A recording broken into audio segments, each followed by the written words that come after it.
Risk ആണ് നിങ്ങളുടെ വിജയത്തിലേക്കുള്ള ഒരു താക്കോല്. കാരണം റിസ്ക് എടുക്കുന്ന ഒരാൾക്കായിരിക്കും ഏറ്റവും വലിയ വിജയങ്ങൾ ഉണ്ടാവുക.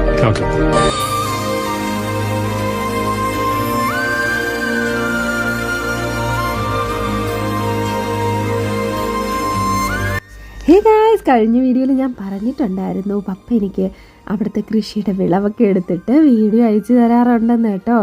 അപ്പോൾ ഞാൻ കാത്തിരുന്ന ഒരു ദിവസം എനിക്ക് അവിടെ പോകാനും പപ്പ മട്ടുപ്പാവിൽ ചെയ്ത കൃഷിയെല്ലാം വീഡിയോ എടുക്കാനൊക്കെ പറ്റി കേട്ടോ. അപ്പോൾ അത് നിങ്ങൾക്കൂടെ ഞാൻ ഷെയർ ചെയ്യാമെന്ന് വിചാരിച്ചു.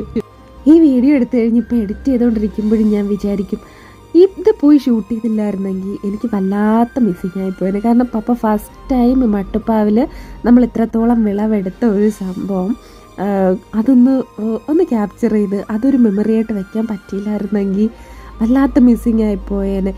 കാരണം ഈ വിളവെടുത്തുകൊണ്ട് നിൽക്കുമ്പോഴും നമ്മൾ അവിടെ സംസാരിക്കുമ്പോഴും പറയും ഈ തൈ നട്ടപ്പോഴും ഞാൻ ഒരിക്കലും വിചാരിച്ചില്ല ഇത്രത്തോളം എനിക്കിവിടെ നിന്ന് വിളവെടുക്കാൻ പറ്റുമെന്നൊന്നും. അപ്പോൾ അത്രത്തോളം വിളവ് ഞങ്ങൾക്ക് ടെറസിൽ ഫാം ചെയ്തിട്ട് ആദ്യമായിട്ട് കിട്ടിയതാണ് കേട്ടോ. അപ്പോൾ എന്തെന്നില്ലാത്തൊരു സന്തോഷമുണ്ട് ഈ വെള്ളരിക്കയ്ക്ക് ഇങ്ങനെ എടുത്തു വെക്കുമ്പോൾ. പ്രത്യേകിച്ച് ടെറസ് ഫാമിങ് ചെയ്യുന്നവർക്കറിയാം, തറയിലൊന്നും കൃഷി ചെയ്യുന്നത് പോലെയല്ല. ഒരുപാട് റിസ്ക് ഫാക്ടേഴ്സ് ആ ടെറസിൽ കൃഷി ചെയ്യുമ്പോൾ ഉണ്ട്. വെള്ളത്തിൻ്റെ അവൈലബിലിറ്റി, മണ്ണിൻ്റെ അവൈലബിലിറ്റി, ഇതെല്ലാം ചുമന്ന് കയറ്റി നല്ല ഹാർഡ് വർക്ക് ചെയ്തിട്ടാണ് നല്ലൊരു ഔട്ട്കം ടെറസ് ഫാമിങ്ങിൽ നിന്ന് കിട്ടുന്നത്.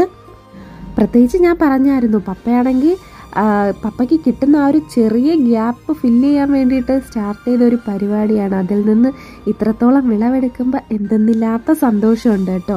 നല്ല വിഷ്വൽസിനായിട്ട് പപ്പ ഒന്ന് ഹോൾഡ് ചെയ്യൂ, വെയിറ്റ് ചെയ്തിട്ട് വെള്ളം ഒഴിക്കൂ, അങ്ങനെയൊക്കെ ഞാൻ പറയുന്നുണ്ടെങ്കിൽ പപ്പ ഇതൊന്നും മൈൻഡ് ചെയ്യുന്നില്ല. പപ്പ പറയുന്നത് എനിക്ക് നിൻ്റെ വീഡിയോയ്ക്ക് വേണ്ടിയിട്ട് വെയിറ്റ് ചെയ്ത് നിൽക്കാൻ പറ്റില്ല, എനിക്ക് ഇത് കഴിഞ്ഞ് അടുത്ത ജോലി ഉള്ളതാണെന്ന് പറഞ്ഞ് പപ്പ സ്പീഡിൽ ചെയ്തുകൊണ്ട് നിൽക്കുന്നതിൻ്റെ ഇടയിൽ ഞാൻ ചെന്ന് എടുക്കുന്ന ചെറിയ ചെറിയ ക്ലിപ്സാണ് കേട്ടോ. ഇത്രത്തോളം വെള്ളരിക്കയാണ് കേട്ടോ ഇന്നത്തെ ഒരു ദിവസം ഞങ്ങൾ എടുത്തിട്ടുള്ളത്. പിന്നെ വെള്ളത്തിൻ്റെ അവൈലബിലിറ്റിയുടെ കാര്യം ഞാൻ പറഞ്ഞില്ലേ, വെള്ളമാണെങ്കിൽ ഓസ് ഇട്ടിട്ടുണ്ടെങ്കിലും നമുക്ക് ഫോഴ്സിന് ഓസിൽ നിന്ന് അടിച്ചെടുക്കാൻ പറ്റത്തില്ല.